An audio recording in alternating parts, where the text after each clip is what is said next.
smaller deals. I've had some like 14 unit and 10 unit apartments, little apartment complexes, little mini ones. That's my experience. But the rest is mostly just single family homes. And I love single family homes. They're the most proven, most simple, most accessible thing for the average person. Okay. And people say it's Anybody very difficult to scale. Is that true or not true? Well, 10 different mortgages. There are trade-offs with everything. Yeah. Okay. You can get one mortgage on a whole blanket loan of single family homes, by the way. Yeah. But the big institutional investors that love single family homes, like Invitation Homes, for example, I think they own maybe 80,000 homes now, or probably more than that. That was 2-year-old data. So I'm sure they own more now. There are many big institutional investors that love single family detached homes. And they have scaled that wildly. I mean, in the aggregate, those institutional investors probably own 2 million single family rental homes now, somewhere around there. Wow, that's... Don't quote me on the number, but it's sure. something like that. So you would say that single family and multifamily has its purpose for... Well, sure. I mean, multifamily, you'll be less diversified because you're going to have one big asset in one location. So if that market has trouble or rent controls instituted, you're going to be the victim of that. With single family, we recommend you diversify into at least 3 markets, but not more than 5. And so you should be diversified a little bit. Now, there's an old idea that I've talked about a lot, which is diversification perpetuates wealth, concentration creates wealth. Okay. So a focused concentration is more likely to create more wealth than diversifying, which will preserve wealth. I see. Okay. So you start off concentrated and then you kind of... Well, with single family homes, you have the best of both worlds. You could just... And this is what I mean by that. Yeah. With single family homes, you can take the most historically proven asset class in the entire world, single family homes for income property, and you can diversify geographically. So you can be in 3 to 5 markets, but you're still in the same asset class. And it's the best asset class in the world. Yeah.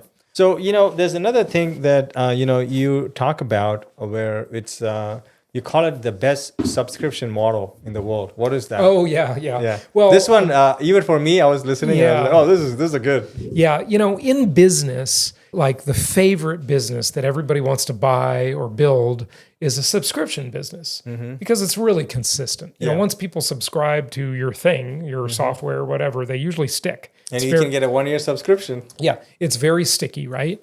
And if you think about it, income property is the best subscription business in the world because, it's very sticky. Once you get a tenant subscribing to your property, okay, do you think of it that way? Like your tenant is your subscriber, right? And they are. Once they subscribe to your property, they're going to stay for at least a year because it's very hard to move. It's expensive to move. It's a huge hassle to move. Nobody wants to move. Okay, moving, everybody would agree, is a nightmare. And so it's a very sticky subscription business. Yeah. One of the things I said at the conference this weekend, although I didn't talk about the subscription thing, I wish you would have mentioned that. I would have talked about it. If you look at the most successful company in the world, they make this, right? Yeah. This is an iPhone. Okay. Apple is the world's most successful company. I think it's worth like over $4 trillion now. It's incredible. That's insane, right? And one of the reasons Apple is so successful is that they get you to buy their products over and over again because they withhold the features till the next model. And, it's really... incrementals. I mean, if they want to call themselves environmentalists, they shouldn't be doing that. Yeah, okay? Because that's totally destructive to the environment. Jason loves big tech, by the way, guys. Yeah, I hate big tech. I mean, listen, they bring great things, but they are abusing their power like crazy, okay? Sure. So Apple is really good at getting us to buy the new model. Yeah. Okay. It used to be every year I got a new iPhone. Now the phones are a lot better and I can get it every 2 years usually. Right. Yeah. And, I'll buy a new laptop maybe every 3 years. Sure. And, I just spend thousands of dollars per year with that company. And lots of people listening and watching do the same thing. Okay. And if you think about it, the key metric is, what share of someone's income can Apple capture? What share of income can the restaurant around the corner everybody goes to capture, right? And, if they can capture a large share of their customers' income, that's a huge success, right? Well, think about it. As a landlord, as a real estate investor, look at your share of people's income, right?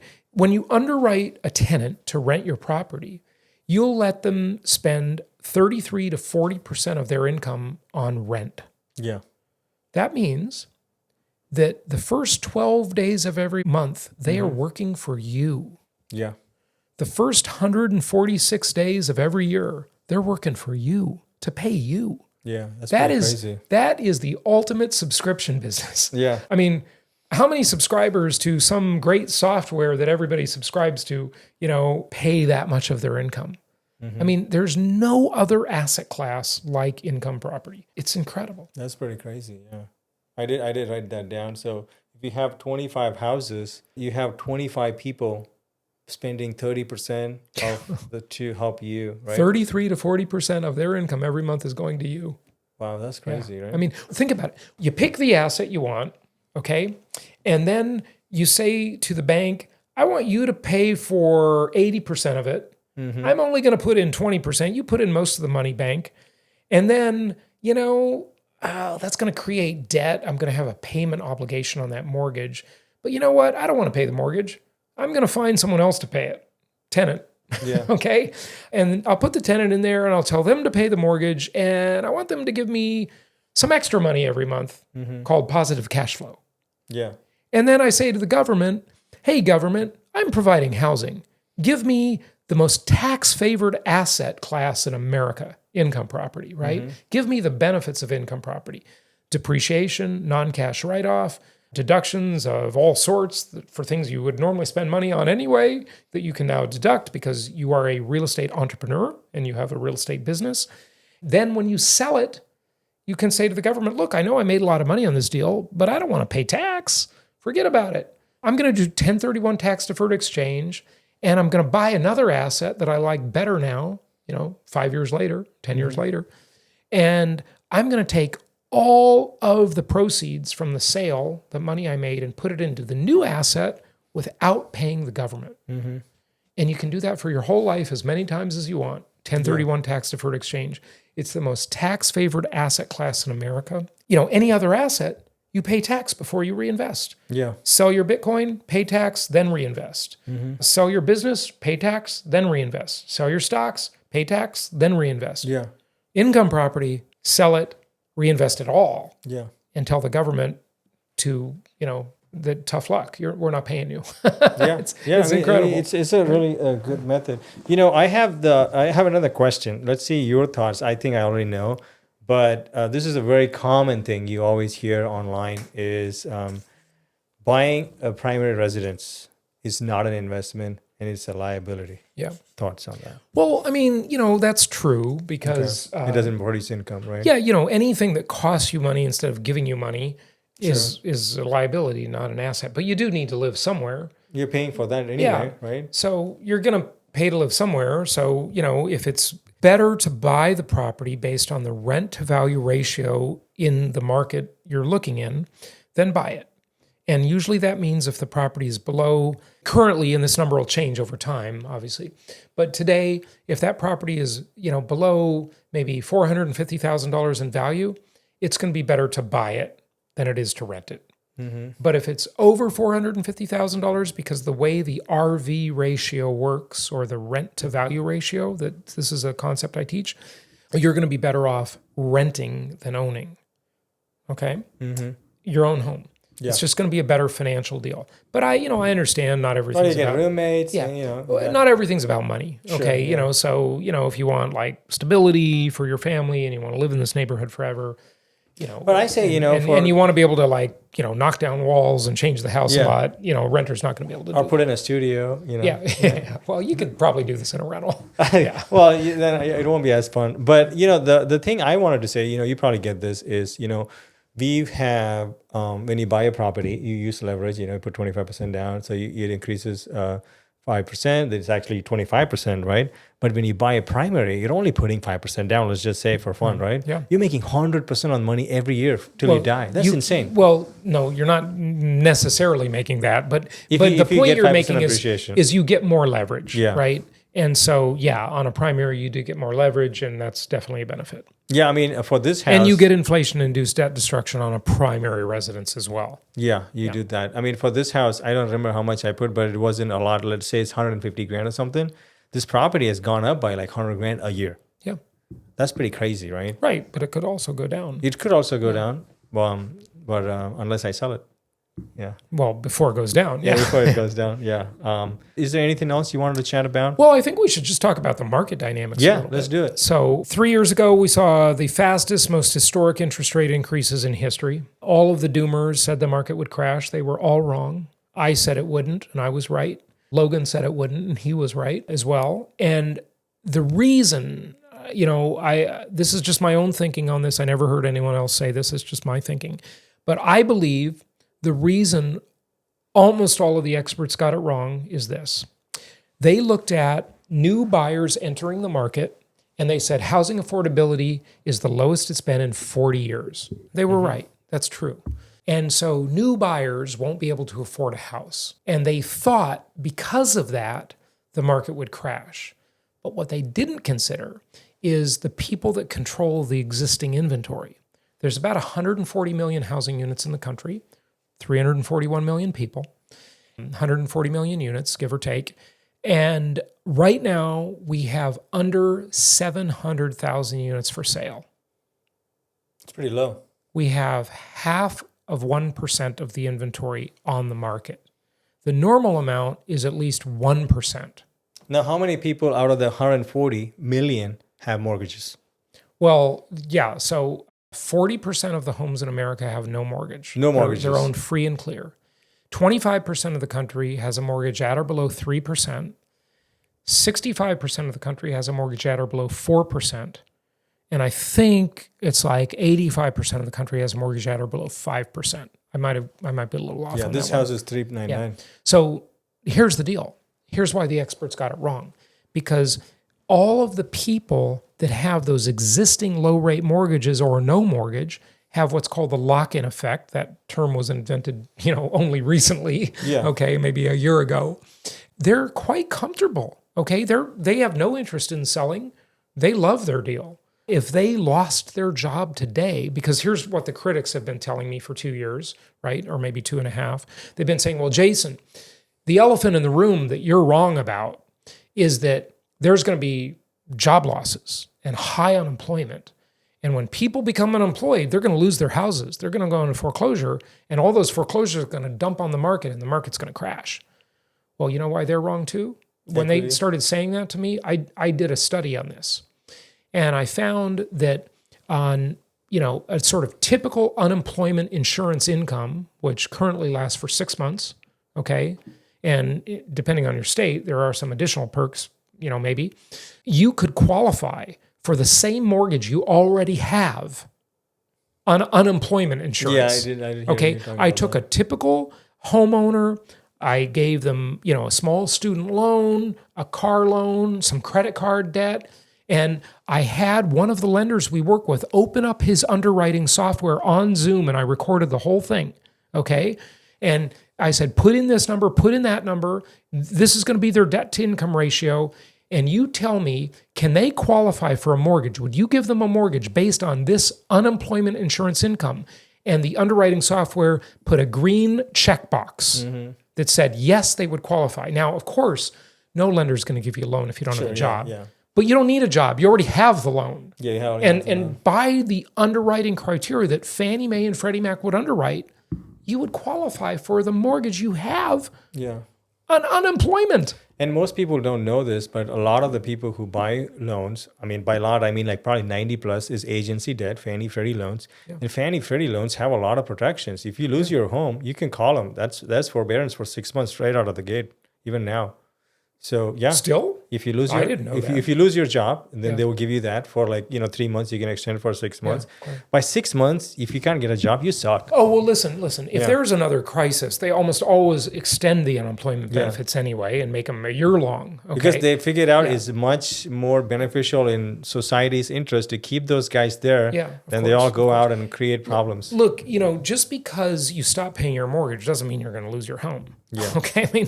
There are people, and it's just really bothers me, okay, frankly, there are people that have been living in their houses, not paying their mortgages. I saw this back in the 90s, okay, when I was a traditional real estate agent at RE/MAX in Irvine, right here. Yeah. Okay, I saw all kinds of people that I did short sales for as their agent, okay, they had been living in their house a year and a half.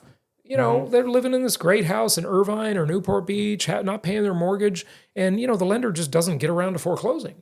Okay, they just try to give them a workout, a loan modification. They don't want to take the property back. Okay, so, you know, foreclosure takes a long time and it's not something lenders want to do.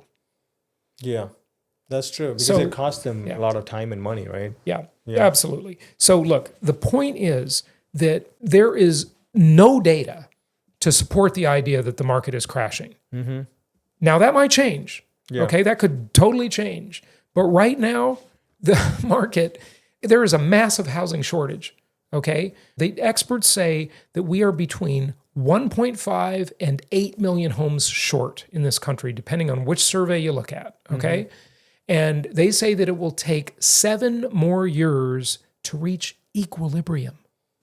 That's just equilibrium. Yeah. That's not a buyer's market. That's not a crash. It's not a bad market. We need to build a lot more homes or eliminate a lot of people from this country because And if what you we build have now homes is every a year- massive shortage. So if you build homes every year at the current rate, it will still take 5 to 7 years? 8 years, 7 years, 7 years. Okay. Yeah. And that's based on like... Based on population, Sure. population death, growth, and home construction. That's what it takes. And, you know, another thing is, you know, Jason, a lot of the people listening, you know, a lot of them are newbies and younger investors, or they have a couple of properties usually. So there's always something going on in the market. There's, do you remember a year where everything was great? No, And then they're like, yeah, go buy 10 houses. Maybe 2006. Look, right? folks, no. Look, Yeah. there is every year, I've been doing this a very long time. Okay, I've been through so many cycles now. And every day, every year, there are always reasons that you could say everything's going to fall apart and the economy is going to collapse. Yeah. Okay, but what people don't realize is that every morning, 8 billion people wake up. And their primary driving mission is to improve their situation. That's what every human thinks about all the time, at least me, okay? And it doesn't mean, you know, it's necessarily super productive. You could be an alcoholic and your idea of improving your situation is the next drink, okay? I'm not saying it's all good, but what I am saying is that since thankfully most of the world now lives under capitalism instead of communism, the only way these 8 billion people can improve their situation is to improve the situation of somebody else. And the tremendous power of that flywheel cannot be underestimated. All of these doomers that think everything is coming to an end, they just don't see that. They don't want to see it because if you're a doomer, you're going to have way higher ratings. I mean, there's this one doomer on YouTube. He's become I know quite who he famous. is. Nick, yeah. I hit him up. He didn't want to come on. Yeah, I've invited him on my show several times, and you know he accepted once, and he just never showed up for the interview. Okay, Yeah. but he's got way bigger audience than I do, and he's like every video is doom and gloom. I took screenshots of them, and you know all you have to do is look. He still has them up. The date I took the screenshot, and the it says posted 2 years ago, and just you know go in reverse. None of that You ever think he happened. deletes the videos after a while? Some of them do, yeah. I mean, listen, I've caught a bunch of YouTubers deleting doomer videos when they were wrong. Yeah. But you know, I that's mean, what they do. people like that. Yeah, another philosophical question for you. This I get a lot now. It's like The sky is not falling yet. Okay, Yeah, I know that. it'll fall. Look, every doomer is going to be right. Even a broken clock is right twice a day. Yeah, at okay? some point, yeah. yeah. I mean, even there's going to Robert- be cycles. Okay, grow up. That's you know. So what? Even Kiyosaki's been calling a recession for Oh, a while. Yeah, Kiyosaki's a total doomer. he's gone to the doomer. He was right last time. But my question was, a lot of people now, think like, one shouldn't buy housing as an investment because it's a human right, and you're just buying somebody else's houses, right? Like a single family. What do you say to those guys? It's like I get this all the time now. What's the It's question? like- Just rephrase It's like the question. if you have two houses, you're stealing a house from my mom because she could have bought that house. Well, somebody needs to rent a house. Not everybody's going to own a house. Yeah, I so mean, the it's just- homeownership rate's just above 60%. So 40% of the people don't want a house Yeah, they or don't can't want it. afford a house. Yeah, like Kenny says, like it's what is it? Intentional renting or Yeah. renting by choice? Yeah, a lot of I've rented by choice many times, and I'm rich. Okay, I can afford a Yeah. house. You know, I own lots of other houses, but I rent out of convenience sometimes. because it gives you more freedom. Well, it gives you more freedom, but also it's a better deal. Yeah. Okay. What we talked about before, the rent to value ratios. Yeah. If you rent a high-end home, that's a great deal. I'll give you an example. A friend of mine has a $3 million house in Manhattan Beach, California. Okay. And he was getting $9,000 a month. He just told me the story Friday morning. I had coffee with him in Newport, in Corona Del Mar. Okay. And he was getting $9,000 a month for his $3 million house. That's a terrible deal. That's the He should be 50%. getting 30 grand a month. Okay. We want to get as close to 1% of the value per month as an investor. Yeah. Okay. So if I buy a $300,000 house, I can probably rent that house for $2,600. Close to 1%. You can't quite get 1% nowadays anymore. You know, you used to, but you know, you had to buy earlier. So that's not a bad deal, right? I can get a 0.7%, 0.8 right? usually, You know, or even breaks 0.8. even. Yeah. Okay. So that's a good deal for me as the landlord. But a $3 million house is, you know, maybe going to get $15,000 a month at the most, which is 0.5. So as a renter, it's a better deal to rent a high-end home and own a lot of low-end homes you rent to other people. Yeah. Because the rent to value ratio, it's what I was saying before. If the house is under 400,000, you should almost always buy the house if you're going to live there. Okay. If it's over 400, 500,000, you should almost always rent the house and live there financially. I should sell this house.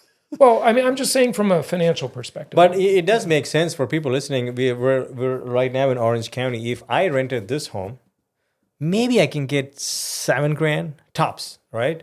It'll cost you at least not. I don't How have much is this. the house worth? Probably 4, 5, 1, 4, 1, 5. Wow. Yeah. These have gone up a lot. Yeah, it's 2,000 square feet. So. Oh, and you have an ADU too, so that's about- including that, it's only 2,000, right? yeah. But I'm saying the point is, you can rent this house for $6-7 easily, right? You can probably find it somewhere. Your RV ratio is only 0.5 or so, give or take. I can guarantee you, if you bought this house today, it will cost you more than $10,000 to PITI for sure. Yeah, but that doesn't, you know, That's different too, right? People get all mixed up when they start calculating the mortgage payment. That's not the right thing to do. Just look at the ratio of rent to value. That's it, right? Simple. Yeah, because the mortgage payment varies by the interest rate. How much you put You know, down. it varies on how much you put down. And yeah, it's too many variables. There's too many stuff. Just look at the rent to value ratio. So even in this environment, 2025, we're in April right now. It's still a good time to buy if the numbers are cash flowing in markets that you suggest. Cash flowing, like, I don't know what that means. Doesn't even mean It's don't cash flowing is, again, look at, there is a video on the front page of my website, which I recommend everybody watch. And I have a free software. It's totally free. There's no strings attached. People should go to propertytracker.com, get my free software. Look, we used to use this software and I bought it. I bought the company because I liked it so much. Okay. You know, he used to charge for it. Okay. The prior owner, and I made it free. Okay. So just go to propertytracker.com, get the free software, set up a free account, no strings attached, and you can put the numbers in and do the Proformas yourself. And on my real estate website, which is my name, jasonhartman.com, you can go there and there's a free video on the front page of that website, which is 29 minutes. Okay. Will teach you how to read a Proforma and analyze a real estate deal. Like every single number, I go over it. That is going to be incredibly valuable to people, and it's all free.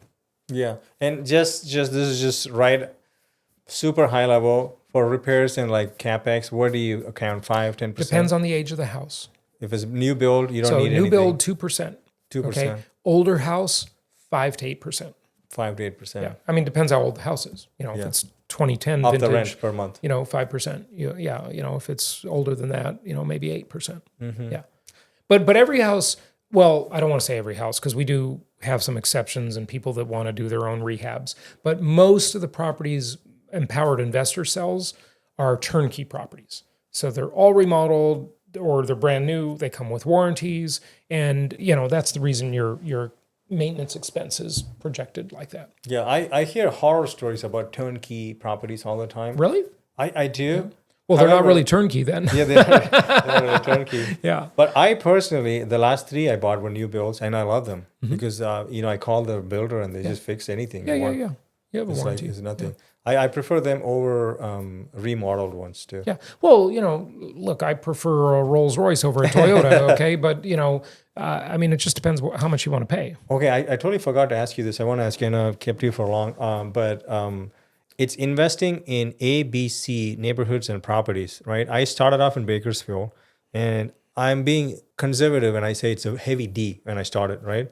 There's just so much management. I still made money, but it's a lot of work, and I eventually now moved all the way to A now. I don't even like B minus. Look, What are you for new investors? I can tell you, I have seen this pattern. I've been doing this 21 years. Okay. And I've had some clients that have been with us forever. Okay.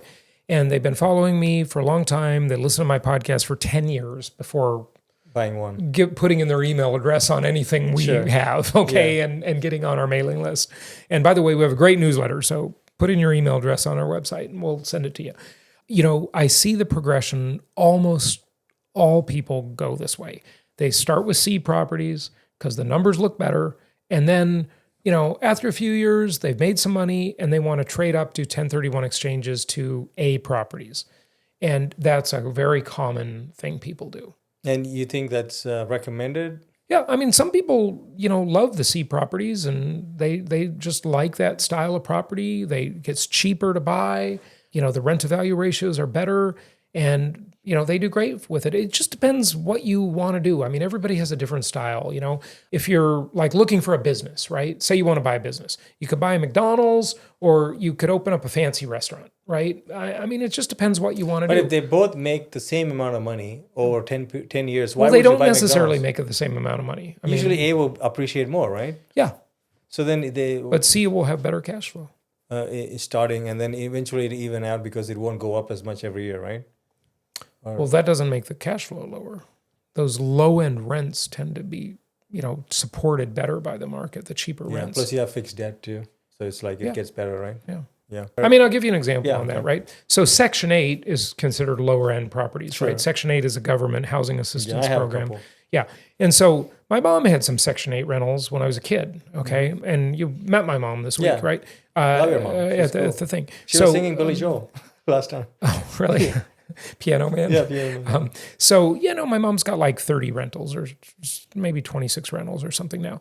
When I was a kid, I remember she had these Section 8 rentals. And at first she loved them because every year the government sent her a postcard and it said, do you want a rent increase? You'd check the box and send it back. Really? Yeah, it's like, of course I want a rent increase, right? Duh. The government would I ask don't such think a they silly do that question. now in California. I don't know what we have to ask. Yeah, but that was what it was then, okay? Then my mom started not liking her Section 8 rentals. And she said, the tenants were more difficult and they were more sloppy and this and that. And I used to say that my mother complained all the way to the bank. And I mean, there are people that make fortunes in low-end properties, okay? It just, everybody has a different style. Yeah, I had a few in Bakersfield, and during the pandemic, never missed a rent check. Yeah. They always paid. Yeah. Yeah. So, any last words, Jason? Don't wait to buy real estate and then wait. That's it, huh?